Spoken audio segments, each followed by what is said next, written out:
Anyway, though, like I said, later on, he said, "You robbed me, Ellis." You always say Ellis, and he said, "You robbed me, Ellis. You knew I was coming, and you were ready for us. You evacuated the town, and you were ready." Like, well, yeah. I mean, he did he interrogated all those white people, and basically he had his way of Germany pretty much, and we fought them pretty hard, going back and back and back and back, backing up into Poland basically. But later on after that, he was like, "You robbed me, so this is what I'm going to do. I'm going to let you live for now." It's like, oh, thanks. Because he had my location and everything else like that. I mean, and technically, I was kind of defeated. I wasn't really defeated though, but I didn't want to. But I didn't want to be like, "Oh, I got you," blah blah blah. I was like, "Thank you." And besides, like I say, we had mutual respect. We did. He was like, "I do not respect these people. I don't know why you care for them." I was like, "Well, they're my people. Misguided as they are, they're my people." So, yeah. But I mean, like he saw it as. I mean, he knew who I was. He was like, "You are Ales." I was like, "Yes, I am." And the great Ales the superstar. He's like, "Oh yeah," and we're on my space clock. One of my two space clocks. So for him, like it was a once in a lifetime thing to face the great Ales, and he could boast about it to his children. And yeah, I mean, hey, he did win. He played a very good game, and I mean, very good tactics. He fooled people into. He spent a lot of time on it too. He spent like 5 or 6 or 20 years working up to the day when he would face me in battle. So for him, like he didn't want to cover it up. He's like, in the future they will probably cover all this up, but you and I know what happened. Like, yeah, yeah, I do. Got my ass kicked. I mean, it took him like 30 years to actually get to that point though, where basically he was able to attack me, and he lost quarter of a million or 2 million people. Like the death toll on his side was huge, and so it was a great. Yeah, that's why I had respect for him, because it's like, I get it, I get it. I mean, I respected him. I mean, he was willing to. They were willing to sacrifice 2 million people to take down one city. So it didn't come cheap. Like it was a warrior's battle. It was a warrior's war. I mean, between two great, I guess, yeah, two great people. Him, the starter of the war, and me, the defender. Of course, like I said, and I don't. I mean, like I said, I had my backup plan. Like I was like, yes, and I was thinking inside, but I'm not defeated yet. I still have a few moves left. But I want to tell him right then and there that I had this whole 7 year plan going on, where I was going to get reinforcement from Russia once, because I had foundries up there, I had stuff up there, so I had resources. So it wasn't over yet. If I get those tanks fast down into Germany, I could mount a counterattack, and and hopefully just maybe I could stop them from taking over the world. Because from the point in time when he took Germany, he had the better tanks, he had the better everything. So, and we had to take out those factories to make sure that he couldn't. But he would just put the factories back together. I mean, you can't really destroy foundries. You can mess them up a little bit, but I mean, it just takes a couple months, and they're back in business. Like, you can't rip up all the rails. Like, they're still there. Even if you shoot holes in the trains, they're just going to fix it in 5 or 10 years. So, so I was like, at that point, I was almost defeated, almost. But like I said, I had the backup plan of Russia and somewhat China, but mostly America was my long shot. America was my like it's all or nothing. Either I get America up and running and we get some tanks from America, or I was hosed at that point in time. It was over. I had lost my country.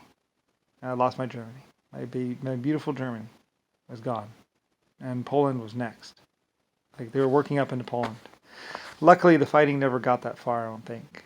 I'm not sure because I had people there, and I think I heard that there were a lot of actors and a lot of people, and they held the line at Poland. I think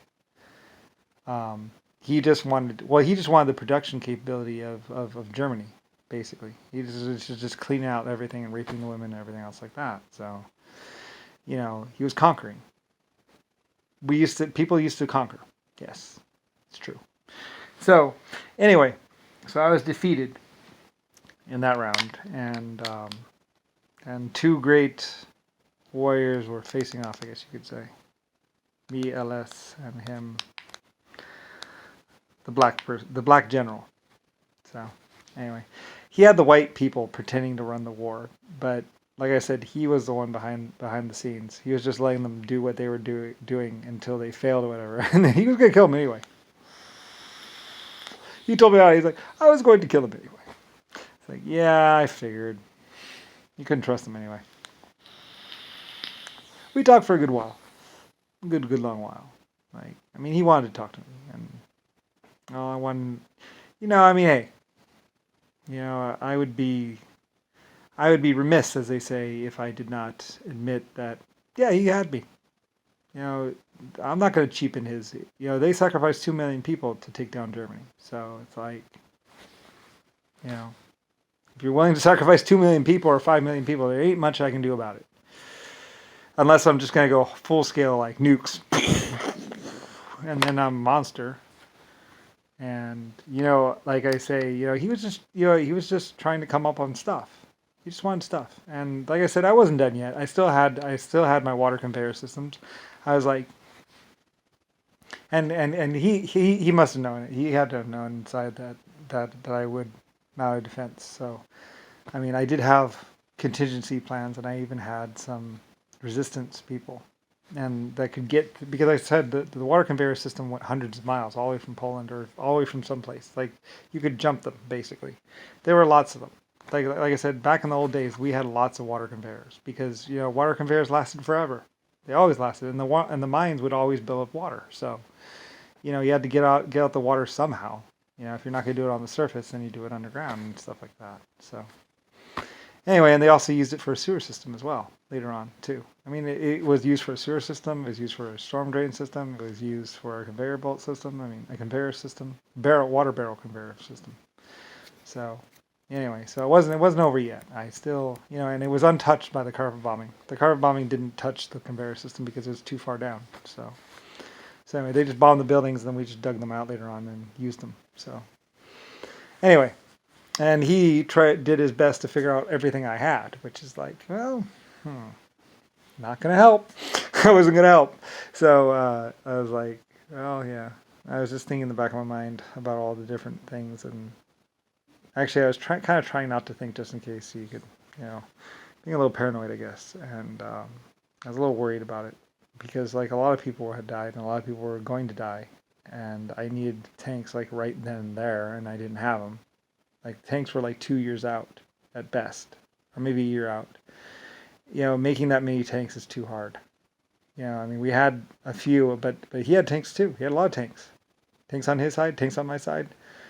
His tanks took longer to get there and stuff, but they did get there, and then there were a problem, and he didn't care about how many people he sacrificed in the tanks. He had no regard for human life. Like he said, I have no regard for these people. Like, they go to war. I tell them to go to war. They go to war. Like, he knew they were gonna die. He just didn't care. Like, I guess that's one way to be a leader.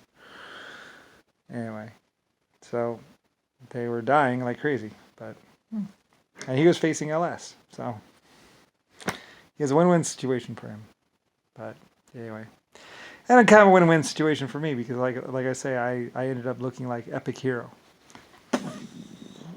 Like I defended valiantly against his onslaught, and actually in the end turned the tide and got the city back. It was a very long, brutal thing, and I was telling the people, I was like, you're just gonna have to wait it out, guys. You're there, you're stuck there, and we'll try and get to you when we can, but there ain't no guarantees of anything at this point in time. Like I knew my tanks were at least 2 years out, but I wasn't gonna say the tanks are 2 years out. I was just like, you're just gonna have, just gonna have to wait it out. And I didn't really tell them about the tanks or how I had all these backup plans.